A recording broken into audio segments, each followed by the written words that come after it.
DCC classes में आप सभी लोगों का स्वागत है। आज हम लोग भारतीय राष्ट्रीय कांग्रेस पर चर्चा करेंगे। एक बहुत ही महत्वपूर्ण टॉपिक है। भारतीय राष्ट्रीय कांग्रेस देखिए, गुलामी के दरमियान जिसकी स्थापना हुई थी और इसकी स्थापना के पीछे जो उद्देश्य रहा वो अलग अलग रहा। भारतीयों का अलग दृष्टिकोण रहा, अंग्रेज़ों का अलग दृष्टिकोण। दोनों ने ही इसके स्थापना में योगदान किया, लेकिन दोनों के उद्देश्यों में अलग अलग अंतर देखने को मिला। जैसे कि अंग्रेज़ों ने सोचा कि भारत में जो असंतोष फैल रहा है, उस असंतोष को रोकने के लिए भारतीय राष्ट्रीय कांग्रेस जो है एक लाइटिंग तरंग रोधक का काम करेगी। और भारतीयों ने जो सोचा कि पहले हम सभी लोग एकजुट हो जाएं, फिर उसके बाद एक मंच पर हो जाएं। एक मंच पर जब आ जाएंगे तो एक शक्ति होगी और उसके माध्यम से हम लोग फिर एक होकर अंग्रेज़ों को भारत से बाहर निकालने में सफल हो जाएंगे। इस प्रकार हम देखते हैं कि दोनों ही चाहते हैं कि भारतीय राष्ट्रीय कांग्रेस की स्थापना हो, लेकिन दोनों के उद्देश्य क्या हैं, अलग अलग हमें देखने को मिल रहे हैं।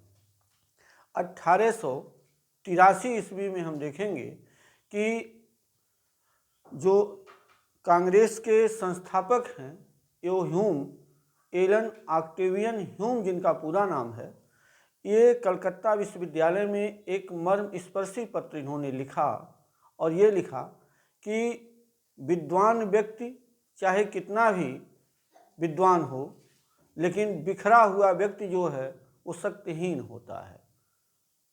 इसी प्रकार आप देखेंगे कि ये जो शब्द थे ह्यूम के, कलकत्ता विश्वविद्यालय के छात्रों ने इस शब्द को गंभीरता से लिया और एक संगठित, उन्होंने कहा कि एक संघ की ज़रूरत है, एक संगठन की ज़रूरत है। जब एक संघ होगा, एक संगठन होगा, एक शक्ति हमारी होगी, तो हम कोई भी काम करने में सब आराम से उसको हम पूरा कर सकते हैं। इसी उद्देश्य से उन्होंने इस जो पत्र को लिखा था और यह पत्र उनका जो है काम भी किया। कलकत्ता विश्वविद्यालय के छात्रों को संगठित किया। इसी पर लाला लाजपत राय ने कहा भी कि ह्यूम भारत की निर्धनता पर, उसकी दुर्दशा पर रोते हैं। इस प्रकार हम देखेंगे कि भारतीय राष्ट्रीय कांग्रेस की स्थापना में ह्यूम का बहुत बड़ा रोल है। उसके बाद 84 में थियोसॉफिकल सोसाइटी की स्थापना होती है और थियोसॉफिकल सोसाइटी की स्थापना के दौरान ही अड्यार में ही इन्होंने पहली बार भारतीय राष्ट्रीय कांग्रेस जो स्थापना का विचार रखा और इस विचार को सभी लोगों ने सहमति भी प्रदान की कि भारतीय राष्ट्रीय कांग्रेस की स्थापना हो। इसके बाद 1885 में चलकर भारतीय राष्ट्रीय कांग्रेस की स्थापना जो है भारतीय राष्ट्रीय संघ के नाम से की जाती है, लेकिन बाद में चल के लाला लाजपत राय के कहने पर इसका लाला लाजपत राय दादा भाई नौरोजी के कहने पर इसका नाम बदलकर फिर हम लोगों ने भारतीय राष्ट्रीय कांग्रेस कर दिया।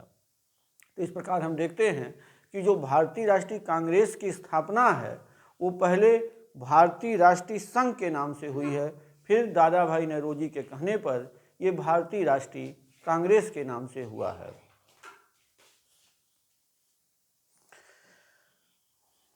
भारतीय राष्ट्रीय कांग्रेस की स्थापना 1885 ईस्वी में बम्बई में गोकुलदास तेजपाल संस्कृत कॉलेज में एलन ऑक्टेवियन ह्यूम के द्वारा इसकी नींव पड़ती है।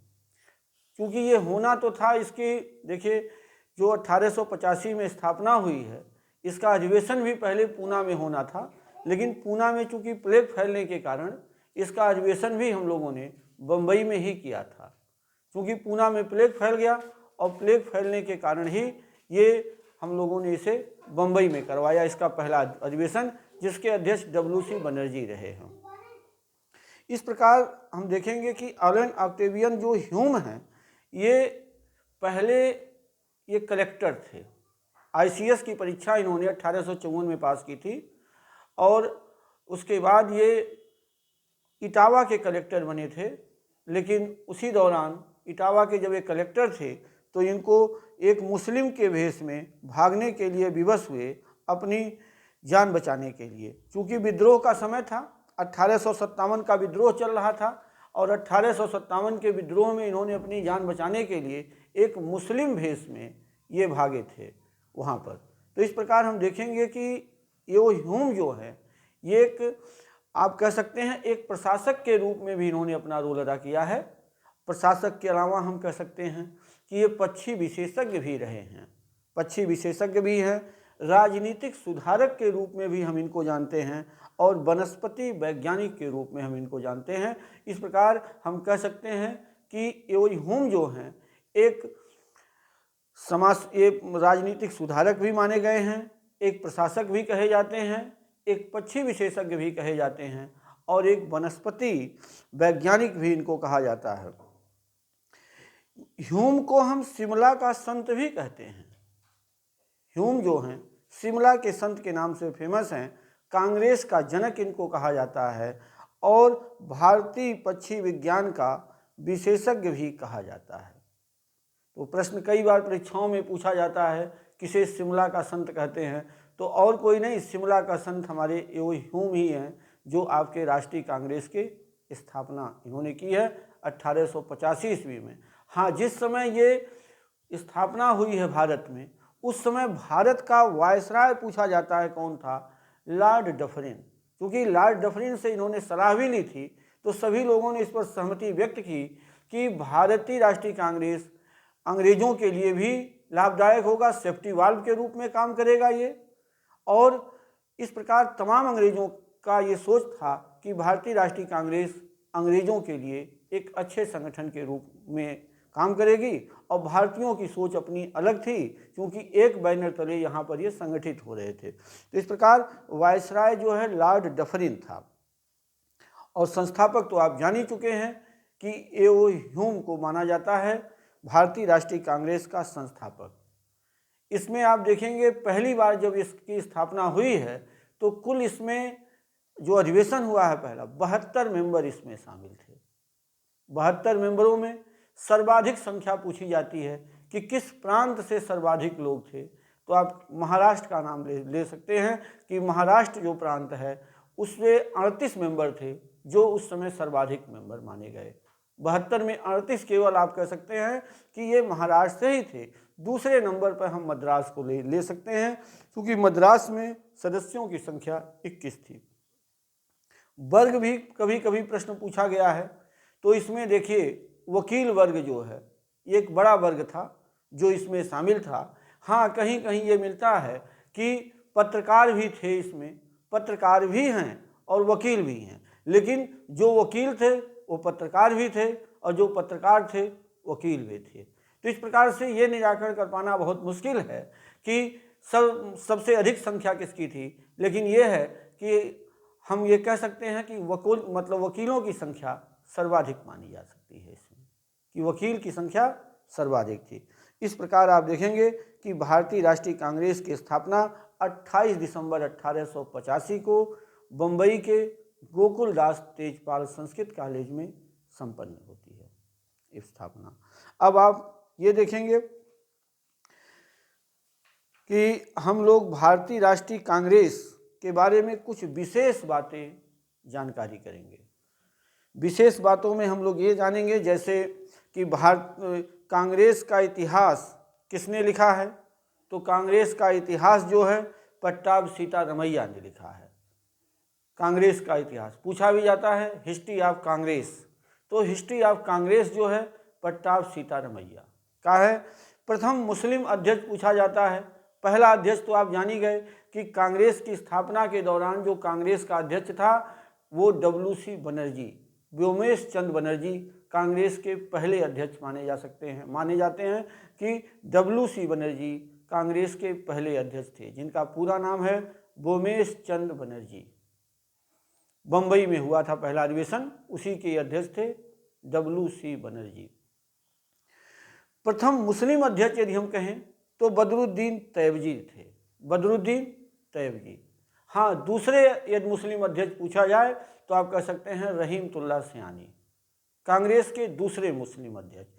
पहले मुस्लिम अध्यक्ष वैसे फिर अक्सर पूछा जाता है कि कांग्रेस का प्रथम मुस्लिम अध्यक्ष कौन है। हम ये आराम से कह सकते हैं कि कांग्रेस का पहला मुस्लिम अध्यक्ष बदरुद्दीन तैयबजी है। लेकिन यदि कांग्रेस का दूसरा मुस्लिम अध्यक्ष पूछा जाए तो आप कहिए रहीमतुल्लाह सयानी। रहीमतुल्लाह सयानी कांग्रेस के दूसरे मुस्लिम अध्यक्ष हैं।